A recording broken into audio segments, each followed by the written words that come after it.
Vous êtes peut-être nombreux à être devenus possesseurs de la Nintendo Switch avec le confinement et Animal Crossing New Horizons. Ou sinon, vous faites partie de la deuxième catégorie et ça fait déjà quelques temps que vous êtes possesseur de la Nintendo Switch et que vous faites partie de la catégorie 1 ou 2, vous vous posez tous légitimement une question: quand seront les prochains gros jeux sur Nintendo Switch? Car vous l'avez peut-être pas remarqué, mais ça fait véritablement plus de 5 mois que Nintendo mène aucune communication de grande envergure, et par ça j'entends bien évidemment un grand Nintendo Direct. Quand on sait que l'E3 est annulé et que du coup il y aura pas de Nintendo Direct de l'E3 et que en plus ils ont annoncé que ils ne feront quand même pas de Nintendo Direct de leur côté, on peut une fois de plus poser la question: à quoi joue Nintendo? Je veux dire, la Switch était en train d'exploser, elle était totalement inarrêtable, c'était des millions de Switch vendus et des millions de jeux, alors pourquoi Nintendo s'arrête? Alors oui, effectivement, très récemment ils ont annoncé un Mario Paper et on a un Ninjala qui débarque fin mai un peu de nulle part. Et oui, évidemment que je prends en compte que la situation de crise sanitaire a évidemment et très certainement stopper Nintendo dans ses possibles annonces qui auraient dû être faites durant ces 5 derniers mois. Mais malgré la crise sanitaire et malgré tout ce qui se passe dans le monde, j'ai quand même quelques questions qui restent en suspens et quelques incompréhensions. Bienvenue à tous, c'est Shisto, je vais essayer de vous expliquer tout ça aujourd'hui. N'hésitez pas à réagir grandement dans les commentaires une fois que la vidéo sera terminée, car je suis très curieux de connaître votre avis.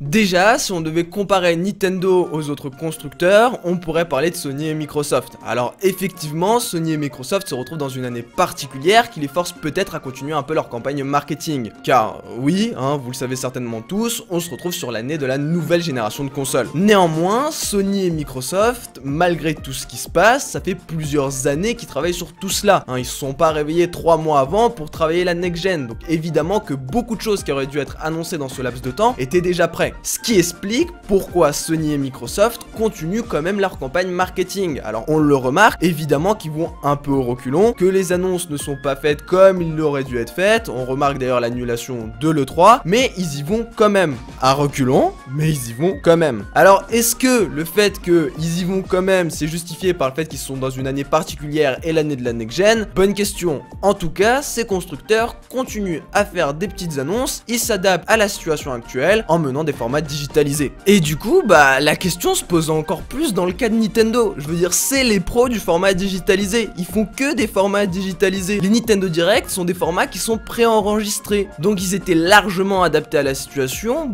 bien avant que la situation en elle-même existe. Ils ont toujours fonctionné comme ça, crise ou non. Mais attendez, il ne faut pas dire ce que je n'ai pas dit. Évidemment que je ne soutiendrai jamais le fait que des personnes travaillent dans des situations précaires et dangereuses. Je pense juste sincèrement que tout cela était prêt bien avant la crise. Ou si ça ne l'était pas, en tout cas c'était prévu. Et évidemment, je le reprécise aussi, je ne soutiendrai non plus jamais que des développeurs travaillent dans des situations précaires et dangereuses pour eux. Mais si des jeux étaient prévus pour l'été ou la fin d'année, eh bien ils n'ont pas commencé à travailler sur ces jeux en janvier. Ça fait peut-être déjà 2 ans ou 3 ans qu'ils travaillaient sur ces jeux s'ils étaient prévus pour ces dates-là. Du coup, vous devinez bien que les jeux étaient terminés et aussi peut-être que les trailers étaient déjà prêts. Ce qui soulève la question de pourquoi on n'a rien eu. Les seules réponses qui me viennent à la tête, c'est ou les jeux étaient prêts, mais tout ce qui est trailer et campagne marketing, non, ce qui me paraît un peu surprenant mais pas impossible, ou sinon tout était bel et bien prêt pour un gros Nintendo Direct, mais ils ont peur au niveau des ventes, sauf que la Nintendo Switch se vend comme des petits pains, même en période de confinement. Je veux dire, elle est en rupture de stock. Et ne parlons même pas des jeux, on l'a vu avec Animal Crossing, le digitalisé a été boosté et il y a eu énormément de ventes. Du coup, j'ai vraiment l'impression que la stratégie de Nintendo va être d'envoyer des jeux à la volée un par un à travers des trailers séparés. Et Super Mario Paper a l'air de confirmer tout ça. Du coup, si la situation n'évolue pas, eh bien on est prêt à ne s'attendre à aucun AAA pour la fin d'année. Que ce soit Zelda Breath of the Wild 2 ou encore Metroid